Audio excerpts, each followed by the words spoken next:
Je m'appelle Johan Rock, j'habite dans le Vieux-Longueuil et je suis photographe, je suis également auteur, conférencier, je suis également coureur, c'est un petit peu ce qui relie toutes mes activités, puis dans la vraie vie professionnelle, je suis programmeur informatique.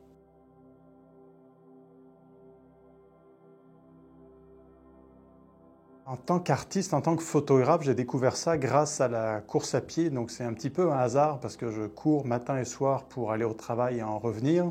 Et c'est en voyant finalement plein de choses sur mon trajet, hein, c'est quelque chose à quoi je ne m'attendais pas, qu'à un moment je me suis dit, je pourrais peut-être faire de la photo pour montrer ce que je vois, parce que des fois l'expliquer est compliqué, tandis que le prendre en photo pour le montrer, donc on dit qu'une image vaut 1000 mots, c'est exactement ça. Donc c'est comme ça que j'ai vraiment commencé la photographie et qui a ultimement donné l'exposition donc, à la prairie, des photos que je prends avec ce que je vois quand je me rends au travail en courant.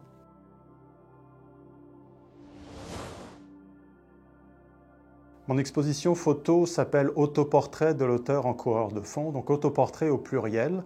Et c'est un clin d'œil à un livre, un essai sur la course à pied d'un auteur japonais qui s'appelle Haruki Murakami, donc qui avait écrit un essai qui s'appelle Autoportrait au singulier de l'auteur en coureur de fond.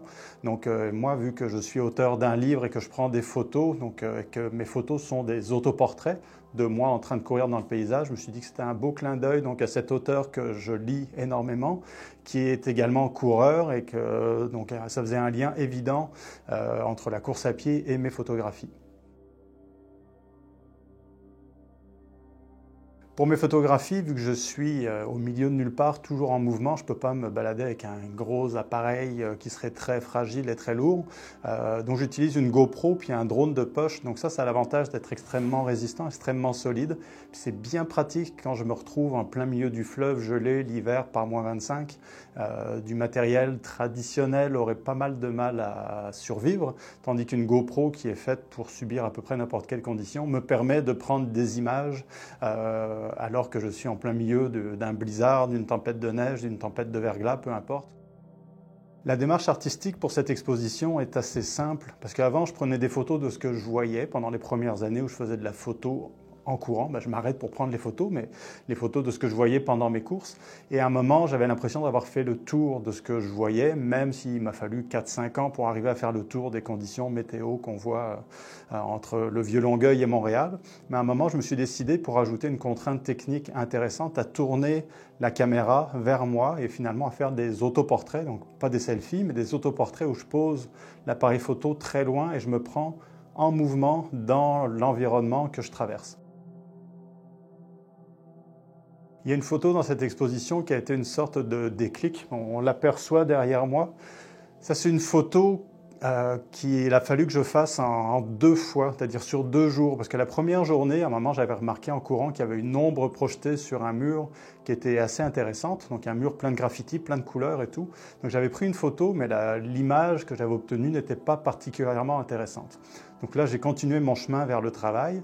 Et dans la journée, en y pensant, je me dis, ah oui, mais je pourrais peut-être faire un montage photo, quelque chose que je fais quand même relativement rarement, pour essayer de détacher finalement mes jambes et mon torse, donc me découper en deux artificiellement. Et au fur et à mesure que je faisais le montage, je voyais comme l'idée que j'avais se réaliser sous mes yeux.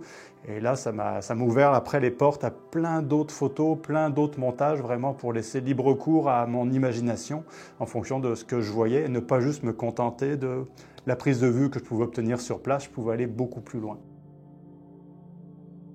En tant qu'artiste, ce qui a vraiment changé ma vie et qui m'a lancé d'une certaine manière, il y a eu une vidéo que j'avais réalisée il y a quelques années qui ensuite s'est transformée plus en pratique de la photographie.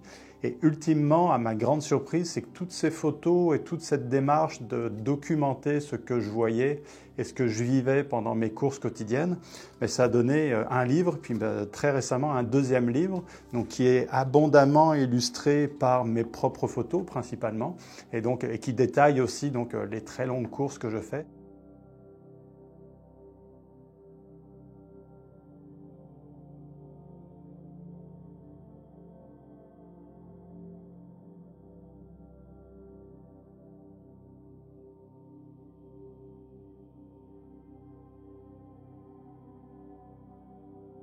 Maintenant, au niveau photographie, donc au niveau des autoportraits, je pense que j'ai fait un petit peu le tour de ce que je voulais atteindre. Par contre, j'ai d'autres idées pour la suite.